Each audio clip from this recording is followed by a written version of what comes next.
Welcome to Splatalot. Today we invite a dozen brave-hearted young warriors to go head-to-head with the defiant defenders. At stake is the Splatalot Kingdom and this highly coveted crown. Will the defenders keep the castle safe and preserve their kingdom, or will the attackers rise to the challenge and in the end reign victorious? Who will tumble, who will tilt, who will teeter, and who will go splat? Splat! Splat! Hello, we're Dick and Dom. And welcome to the only show on Earth with a medieval moat, a rope bridge of disaster, a wheel of certain doom, an annihilating arm. Whoa, there. What? A wheel of certain doom? Yes. A rope bridge of disaster? Yes. Isn't that just all a bit terrifying? I don't know. Terrifying rolling maces. Terrifying. See? There's another. Can't we just, give them nice names, like the reasonable rope bridge? The wheel of roundness, the roly-poly rolling mace, wouldn't that just be a bit nice, a bit softer? Yeah. No. Fair enough. Here's what's coming up today. We start with the Moat Challenge. It's a time trial, and only the 6 fastest attackers will make it through. In round 2, they will have to seize one of 4 flags before escaping the stockade. 4 flags means only 4 finalists, and they will all be competing to claim the Splatalot crown. No one said it was going to be easy. Here's that moat challenge in more detail. The first thing facing the attackers today is the pungent plank. It's a bit of a stinker. Then it's onto the roly-poly mace. No, it's not. It's the terrifying rolling mace. Stop being nice. OK, after the impossible incline, it's across the beastly battle axes, a deadly duo. Then over the rope bridge of disaster. And finally onto the debilitating disc, which completes the course. So the attackers have certainly got their work cut out for them. Yeah, that course is next to impossible. Even a perfect specimen like me would have trouble getting across. Let's move on. Of course, making all the challenges even harder are those dastardly defenders. She's your worst nightmare. It's Nitrous. He's vain and a pain. It's Gildar. And finally, the Joker in the pack. It's Kookaburra. Welcome to Splatalot. Not welcome. The defenders are in position and the course is looking great. So it's time to bring out the attackers. Remember, this round is against the clock. And kicking us off is Nick. Nick, a man, a few words. Actually, one word. I believe the stinger has been stung. Hello, I'll be your host for this evening. My name is Kookaburra. It's also polite. Hoi, then that happens. As Gildar said, the stinger has been stung, and stung again. Marty's back up. Hello, Nicholas. I am the mighty Gildar. I beg your pardon, Nicholas. And into the Dirty Norris. Did he say dupe off? I think it's German. Well, he's certainly throwing the defenders. Oh, and that's not all he's throwing. He's fighting back. Hey, uncalled for. Is that allowed? Can he use the defenders' weapons against them? Well, there's nothing in the rulebook to say that he can't, so we're letting it go. Let's call it showing initiative. The battle axes are next. Get ready for a duping. Kookaburra, chirpy and irritating as always. Oi! Well, there's nothing in the rulebook that stops us watching that again, and again, and not again. Ah, Nicholas! How do you fare today? Less duping, more attacking, please.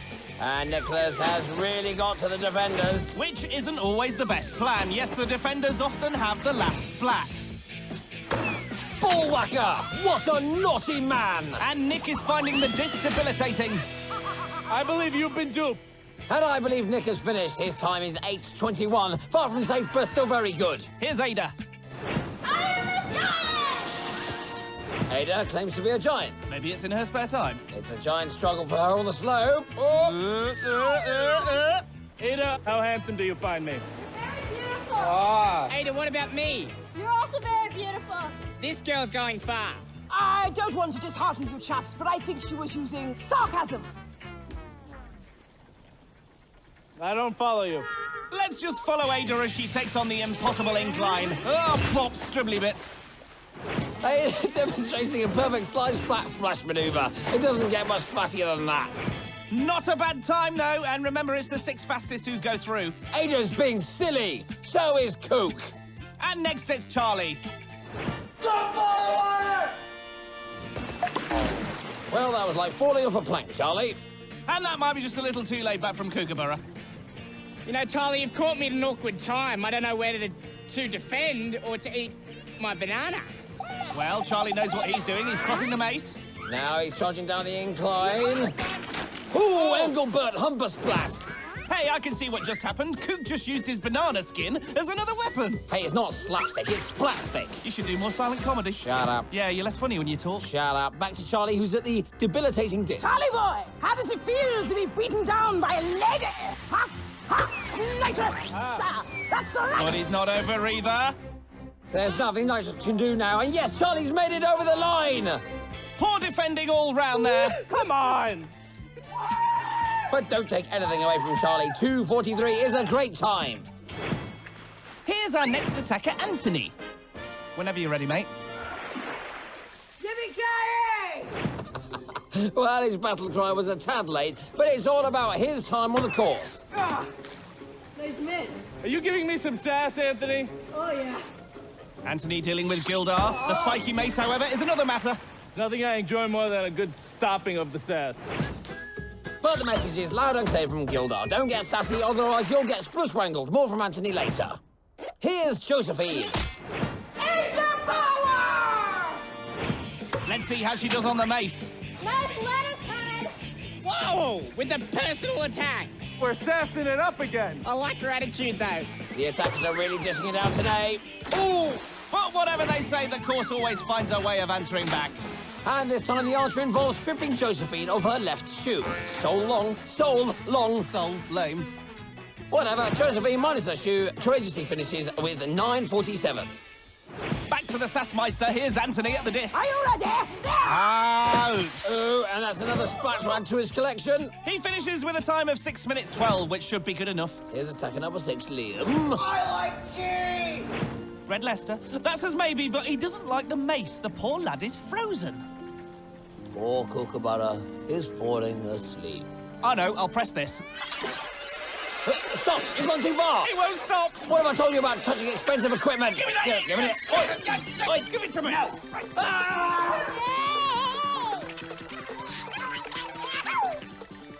What do we do now?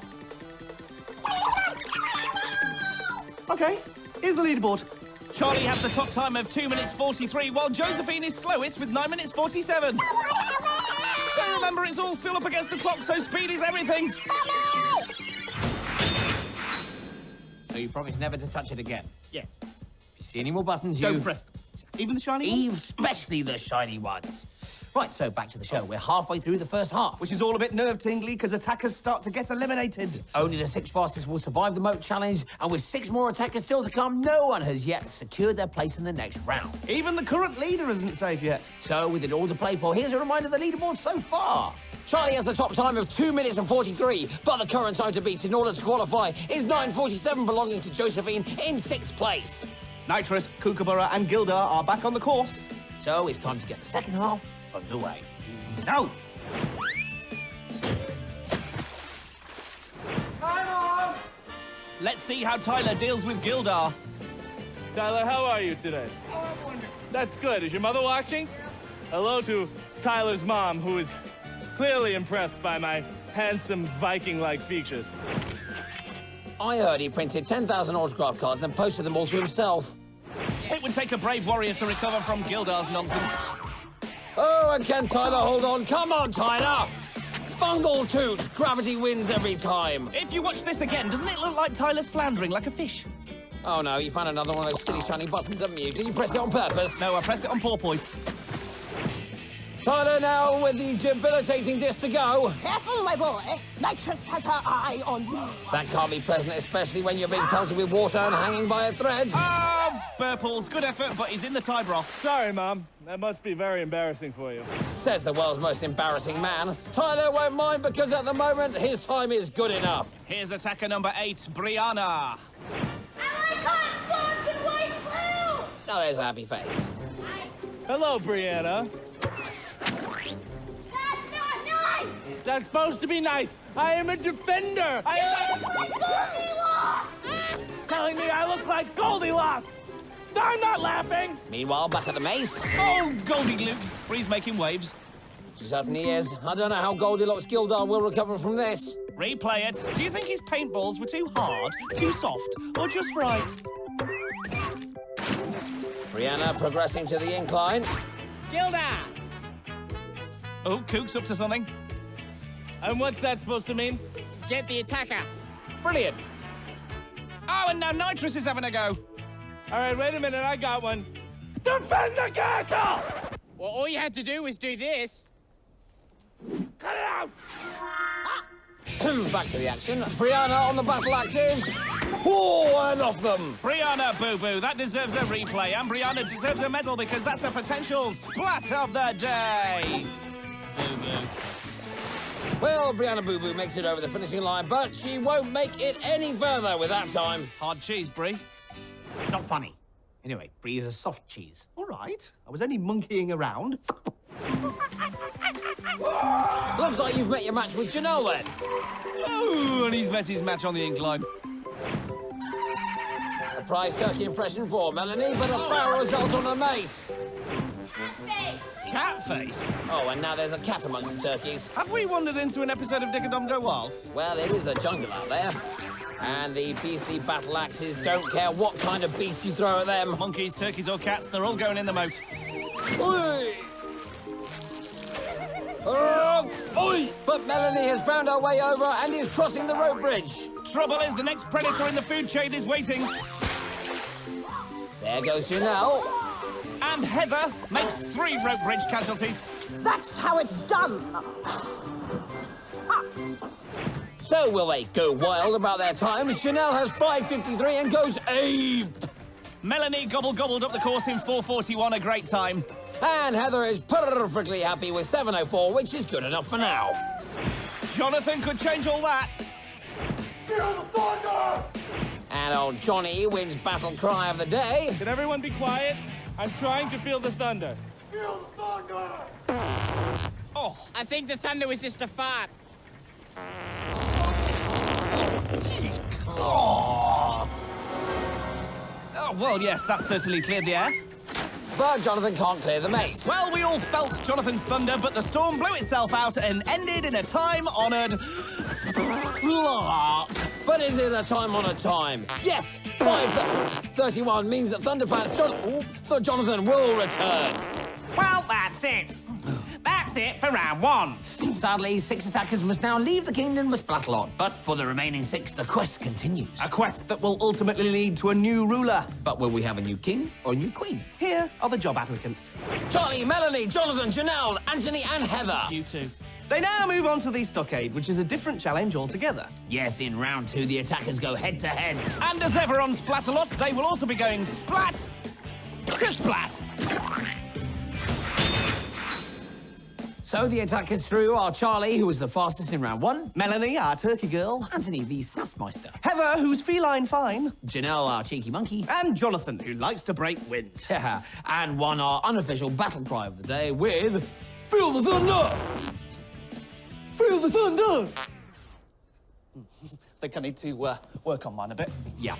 Lying ahead is the stockade. 2 attackers won't escape. But 4 will, and they will compete in the grand final where that much-treasured crown awaits. So, who's your favourite? Charlie, Melanie, Jonathan, Janelle, Anthony, or Heather? Let's take a closer look at what awaits them in the next round. Welcome to the stockade. See those spinning hexagons? Well, imagine trying to stand on one. Once they've got their balance, they need to collect these rungs and build their own ladder. Then they have to grab one of 4 flags and make their escape to the top of the stockade. And that is why the stockade is such a horrible place to be. 6 attackers, but only 4 flags. 2 have to go. So this is where things can really turn ugly. Oh, no, don't let Gildar hear you say that. He hates that word. Yeah, I've forgotten about the defenders, because in round 2, we also freshen things up with a new batch of baddies. We certainly do, and they can't wait to take part in this Splatfest. In the stockade today will be the one, the only... Inca. Making his first Splatalot appearance, it's... Thorn. And finally, we say hello to... Scab! Prepare to be amazed at our sheer power! So, we're about to begin. Here's how the attackers line up from left to right. Melanie in the light blue, Heather in the pink, Jonathan in the yellow, Anthony in the navy, Janelle in the orange, and Charlie in the green. And they're off! Here comes the slime and foam. It's about to get very slippy. Very slippy indeed. Charlie makes a big leap for the rung, but not big enough. It's nice to see Scab so happy with his work. And Tinkle with a devastating splat on the back. Thorn also trying to target Janel. He's got his first rung. There's no business like splat business, huh? Show tunes from Scab. How did that happen? Oh, and Jonathan takes quite a tumble there. He uses the hexagon as a springboard, and you can see how close he gets to the rungs, but he comes up with nout. Here's Charlie, and his leap. It's a good one. That's how to do it, Jonathan. Oh! The ladders are underway, but the splats keep coming. Anthony, splat. Melanie, splat. Heather, splat. Thorn unleashes some more slime just as Charlie goes for another leap. Badoing, Kanga splat! Charlie tears down the rung holder, and the rung is the stockade safe. And we've just heard from the authorities at the castle that they're going to be billing Charlie for the damage, so let's just see. There's £100 for paint, £900 for labour costs. There's going to be £2,000 for service charge, £4,000 for emotional damages, £600 for this, £300 for that. Which makes Charlie's chances of winning, impossible. Let's get back to the action. It's all still to play for in the stockade, but Jonathan finds he has a bunged rung. Oh. Don't think he's bunged up anymore. Can you smell that? Moving on, Melanie overshoots. Then, oh! Janel almost leaps straight into her. That could have been quite a pile-up. Melanie and Janel almost literally going head-to-head.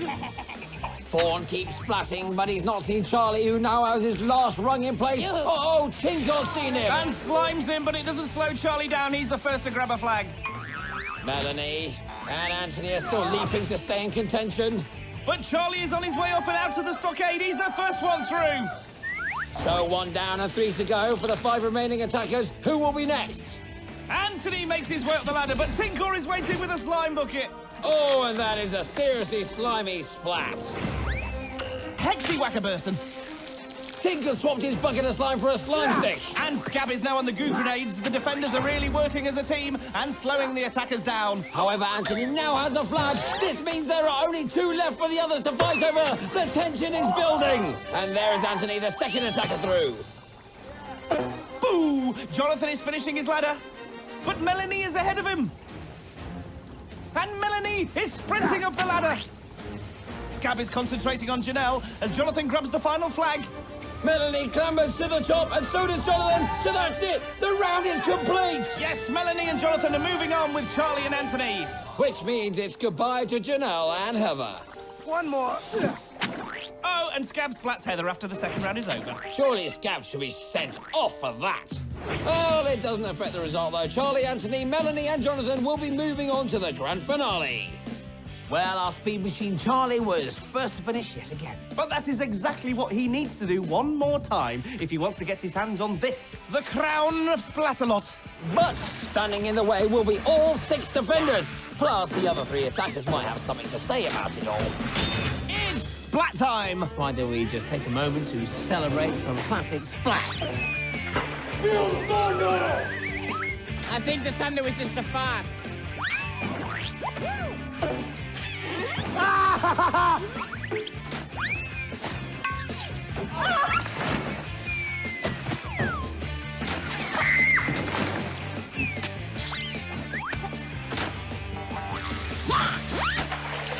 That's how it's done. And that's why we call it Splatalot. So, who are we left with in the final? Charlie, a.k.a. the Speed Merchant. Anthony, a.k.a. Mr. Sassy. Melanie, a.k.a. the Christmas Special. What a turkey. Oh, yes. And Jonathan, a.k.a. the Weatherman. They were among 12 contenders who bravely raced around the moat challenge. 6 survived to battle it out in the stockade. Which claimed 2 more attackers, leaving us with today's finalist. And really is a massive achievement to get through to the final. So who's going to win out of Charlie, Anthony, Melanie, and Jonathan. Tricky to say, really. Our previous form's not always the best guide, as each round has its own unique challenges. Of course, a major challenge in the final is the inclusion of all 6 defenders, who will not be making life easy for the attackers. We've got Gildar, Tinkor, Scab, Kookaburra, Nitrous, and Thorn. Now, let's check out the course. We start with the pole drop into the murky mud bath, and then it's over the slippery slides. The Titanic teeter-totters are next, followed by a trip over the barrier of all barriers. The leaping lily pads await, and then it's a climb to the top of the water wall where the crown can be found. Well, when you put it as simply as that, it sounds impossible. So here's the line-up for the final. Charlie's in the green helmet. Angelique's in the navy, Jonathan in the yellow, and Melanie in the light blue. The defenders are looking really focused. Even Scab and Kookaburra.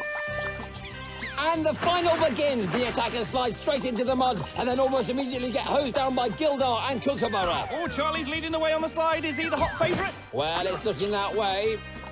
He's also the first on the teeter, but he's also first off. And now everyone else is teetering and tottering. Teety, totty, teety, totty. Now, take that, attacker!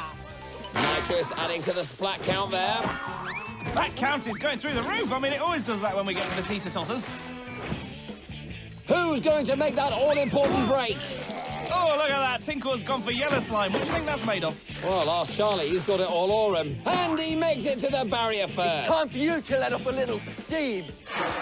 Don't worry, Charlie. It's not really steam. It's a distraction. Well, it hasn't really worked because he's on the lily pad. Feel the thunder! Oh, and Jonathan is feeling the thunderous might of the teeter-totters.